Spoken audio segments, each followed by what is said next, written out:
Now, this rather unassuming-looking rifle was created in 1937 by Mauser Borsigwalde in order to explore alternatives to the walnut stocks that had been used prior on the Kar-98, which were now getting quite expensive. Now, as you probably already saw on the title card, this weapon looks normal, but really isn't. This is a Kar-98 with a plastic stock. This plastic stock shared the exact same dimensions of the walnut stocks that came prior, and only differed in the use of an aluminum insert for the belt bushing in the piston. Firing trials were conducted with this new stock, and no issues were found despite firing 100 rounds in rapid succession and getting the barrel red hot. The major shortcoming of this plastic stock was its characteristics in cold weather. In a place like Russia, the plastic would act very similar to metal, and would be incredibly hard to hold on to without the use of thick winter gloves. Now, had this plastic stock entered mass production, it would have had a major problem come around the time of the war, which was oil shortages.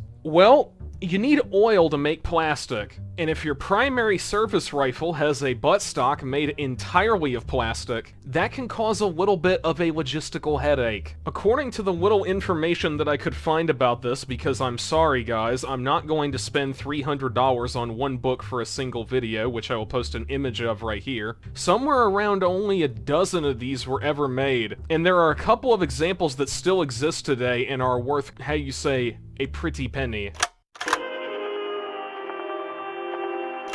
Now, the MP508 is a truly strange example because it already is an offshoot of a strange rifle. The goal of the MP508 was incredibly simple, which was to create a select fire version of the Gustav Volkssturmgewehr. Of course, in typical late war German fashion, little to no documentation has survived, but there is enough evidence to say that at least one prototype was completed before the war's end, and is immediately recognizable by the unique foregrip. Now, what makes this weapon so cursed is the sheer lunacy of converting a weapon like the Gustav VG to support full auto. The Gustav VG, like all Volkssturmgewehrs, were made to the absolute lowest standards, which makes the idea of the primitive internals withstanding such stress incredibly dubious. Sadly, all we can do is speculate, as it seems that no examples survive today, and all the documentation apparently hasn't survived the war either, or is buried in an archive under 3 tons of paperwork.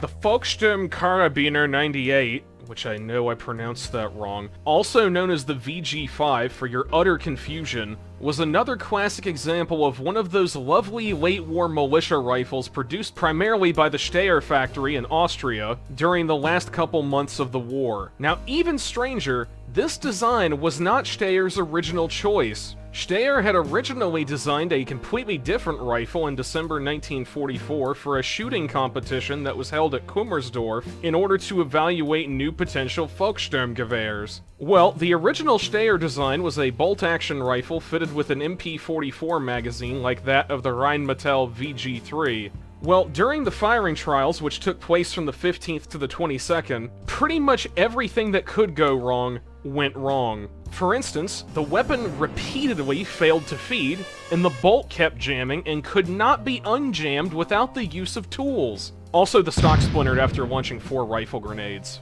Well, despite this nightmare situation, Steyr had already prepared a backup plan, which was a drastically oversimplified version of the current Kar-98, which was rushed into production in January 1945 with a predicted output of 15,000 units by February. Now, these rifles, like all the other militia rifles, were insanely primitive, with the stocks of these rifles never even being really fully finished, and were merely made using rough cuts of the wood blanks used for the Kar-98 stocks. Sights were also non-adjustable, and the barrels for these rifles consisted primarily of either factory rejects or refurbished barrels. It's also worth pointing out that despite being based on the Kar-98, the VK-98 did not feature an internal magazine, and would have to be reloaded after each shot. Ironically, these were probably one of the safer rifles to come of the primitive Waffen program, as there was so little to go wrong with them.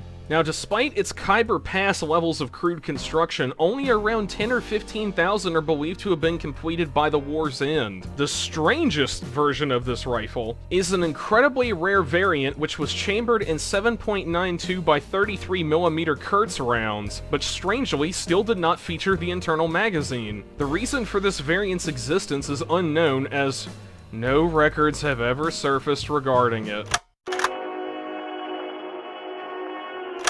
The Luftfaust, or as it's more commonly known by its 1945 designation, the Fliegerfaust, was Germany's attempt to create a portable surface-to-air rocket launcher, which was intended to shoot down low-flying enemy aircraft, specifically planes like the Ilyushin IL-2. Work on this pile of tubing began in 1944 under Hugo Schneider AG, who was chosen due to their prior work on weapons like the Panzerfaust and Panzerschreck, with the Luftfaust ultimately coming in two versions. Luftfaust A was by far the crudest of the two, and consisted of four short, vertically stacked 20mm gun barrels, which would fire a projectile with a 19-gram explosive payload, and was fired using a trigger mechanism very similar to the Panzerfaust. Testing of the Luftfaust A found numerous issues, with the primary two being its lack of accuracy and the small amount of coverage the projectiles created. Luftfaust B would become the more commonly known version, which would see the barrel length increased as well as the addition of 5 more barrels. The firing sequence of this new weapon would involve firing 4 rounds from every second barrel, and would then fire the remaining 5 rockets 0.2 of a second later as to avoid the rockets damaging each other on launch, and to try and prevent the rocket motor blasts from throwing off the surrounding projectiles. The rockets were stabilized in flight through the use of 4 small angular holes drilled around the exhaust venturis, which would help induce spin like that of a bullet flying out of a barrel. These changes allowed the weapon to achieve an approximately 60-meter diameter hit zone at a distance of 500 meters. A 6-tube version with an unknown name was also planned, which would fire 30mm rockets, but this never seemed to reach the prototype stage. Despite these improvements, the Luftfaust B was also ultimately a failure, as its use was incredibly limited and really only gave the illusion of having a way to fight back against the ground attack planes marauding your convoys. Now, incredibly, it seems that this weapon was actually issued and potentially even used in combat, as a photo from the Battle of Berlin shows several damaged Luftfaust Bs in the rubble of a destroyed building. Now, keep in mind it is unknown if they were used in their intended role, or if they were potentially employed in an anti-infantry role, or if you're really desperate,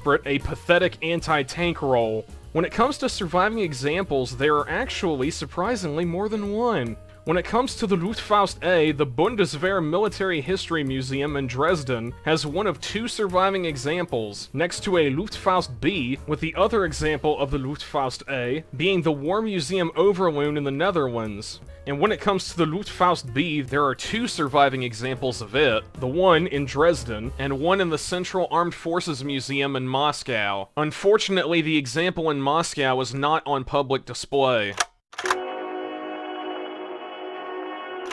Now, if you know World War II weapons, then you are more than familiar with the Panzerschreck. It is one of the most famous anti-tank weapons of the war, after all. But what if I told you there was a lesser-known development of it that nearly reached frontline service before the end of the war? Surprisingly, this bizarre offshoot was a byproduct of the work done on the Fliegerfaust, and would be known as the Fliegerschreck. Despite the name, this was not a new weapon, but rather a new surface-to-air rocket for use in the standard Panzerschreck. Oddly, the Nevington War Museum claims that there was a separate launcher in development for this new ammunition, which was basically a Panzerschreck with an MG-42 anti-aircraft sight on it. However, I haven't been able to verify this claim.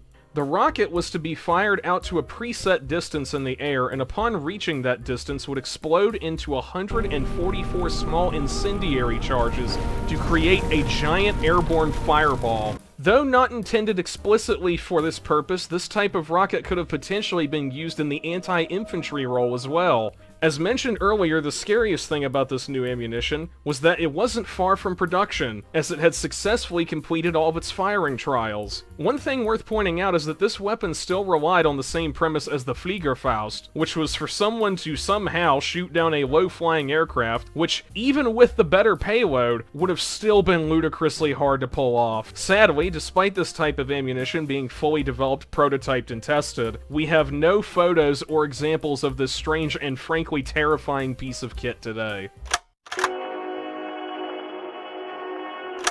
Now this slightly abnormal weapon was the idea of one August Condors for a new submachine gun which was created either mid or late World War II. Condors was a man who up until about 20 years ago was completely unknown until an assistant of his, Heinz-Kurt Schmidt, would reveal details and photos of him and his creations. Now, Condors had developed other weapons, but we will not be covering those today. If you are interested in looking at them, though, I will leave a link to a great article that talks about them. But back to our primary focus, the Condors MP. This weapon was actually discovered at the end of the war and was seized by the US Army, but at the time, they found it in a horrendously dilapidated state, featuring no markings to identify who made it. Due to this lack of markings, it was initially believed to have been made by the Irma-Werke, but thanks to Schmidt, it was finally correctly identified as being the work of Condors. The design of this weapon is, to put it simply, strange. It uses a very basic tubular receiver fitted with a simple buttstock and was chambered in 9x19mm. What makes it really strange, aside from its appearance, is the fact it is a blowback, non-disintegrating, belt-fed submachine gun with a ludicrous fire rate of 1,000 rounds per minute. The most incredible feature of this weapon, though, is the reciprocating bolt, which was not allowed to strike the rear of the receiver thanks to a special recoil spring system, which worked as a recoil compensator. Shockingly, with all of these unique features, the weapon itself was incredibly cheap and incredibly simple to produce. Despite these engineering feats, however, the German army would ultimately reject the weapon, either due to its World War I-esque belt-feeding system, which was not terribly practical in the field, especially in close quarters fighting. The need to manufacture new 9mm ammunition belts also was a problem, as well as its incredibly high rate of fire, which would burn through valuable ammunition all too quickly. Now, remember how I mentioned that when the Americans found the weapon it was in a dilapidated state? Well, that's an understatement, as pretty much half of the gun was missing. So when the weapon was brought back to the Aberdeen Proving Grounds to be tested, it was modified to use a cut-down MG42 belt cover and received a new barrel which lacked a perforated shroud. This means that a lot of photos you see are not how the weapon originally looked. In fact, we sadly only really have the one photo of it in its original condition. Today, the sole surviving Condors MP has long since departed the States and is now part of a private collection in Malta. Well, I think that'll about do it for this video. I hate pronouncing German words. Real quick, before I depart, I hate to ask you to do this, but could you go to this page and vote on this right here? This right here could honestly provide quite a lot more interactivity with the VR Chat Tank Museum. Anyway, I hope you enjoyed this video. Oh no. Oh, no. Okay. I also forgot to mention that, that there's another video that you should check out from the lazy German guy, which is kind of a part 2 to this video. Do you really need to point the gun at me? You should go check it out, like, right now, please. Please, call the police, please!